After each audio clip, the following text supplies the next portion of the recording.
വിശുദ്ധ യോഹന്നാന്റെ സുവിശേഷം 4-ാം അധ്യായത്തിലെ പ്രധാന കഥാപാത്രങ്ങളായ യേശുക്രിസ്തുവിനെയും ശമര്യക്കാരത്തി സ്ത്രീയെയും ആസ്പദമാക്കി കുമാരനാശാൻ രചിച്ച ചണ്ടാല ഭിക്ഷുകി എന്ന കവിത പ്രചുര പ്രചാരം നേടിയിട്ടുണ്ട്.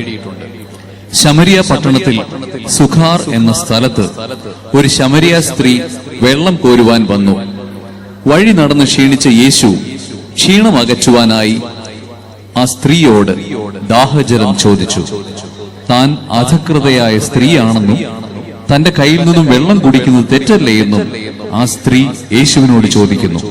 എന്നാൽ സമത്വത്തിന്റെ സന്ദേശം ക്രിസ്തുദേവൻ ഇവിടെ പകരുന്നതാണ് ഈ സംഗീത ശില്പത്തിന്റെ ഇതിവൃത്തം.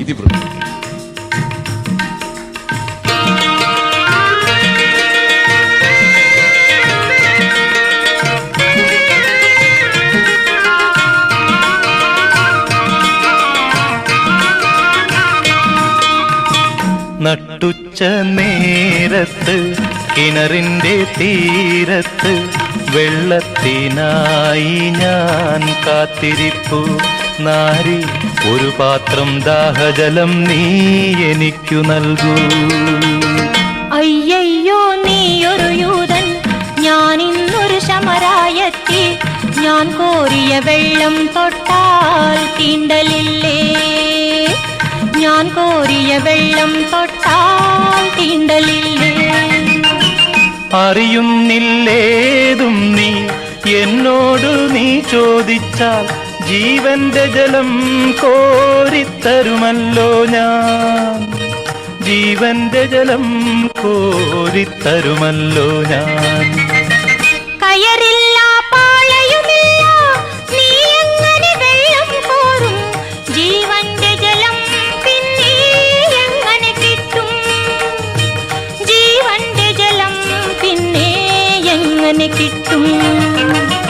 ഞാൻ നൽകും നിത്യജലം നീ വിശ്വാസമിയെന്നു കുടിച്ചാൽ നാരി, നിനക്കൊരു നാളും ദാഹിക്കില്ല. നാരി, നിനക്കൊരു നാളും ദാഹിക്കില്ല. ആ ദിവ്യജലം നാഥ നൽകേണമെനിക്കൊരു പാത്രം.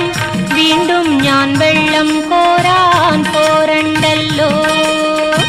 വീണ്ടും ഞാൻ വെള്ളം കോരാൻ പോരണ്ടല്ലോ. മഹിളെ, നീ വീട്ടിൽ പോയി നിൻ കണവനെയും കൊണ്ടുവരൂ നീ. അപ്പോൾ ഞാൻ കോരി വിളമ്പാം ജീവന്റെ ജലം. അപ്പോൾ ഞാൻ കോരി വിളമ്പാം ജീവന്റെ ജലം. ഗുരുവേ, നീ കോപിക്കരുതേ, വീട്ടിൽ ഞാൻ എന്തിനു പോകാൻ? ഇല്ലില്ല, സത്യമെനിക്കു ഭർത്താവില്ല. ഇല്ലില്ല, സത്യമെനിക്കു ഭർത്താവില്ല. നീ ചൊന്നതു സത്യം തന്നെ, കണവന്മാരഞ്ചുണ്ടായി. ഇപ്പോഴുള്ളവനോ നിന്റെ ഭർത്താവല്ല. ഇപ്പോഴുള്ളവനോ നിന്റെ ഭർത്താവല്ല.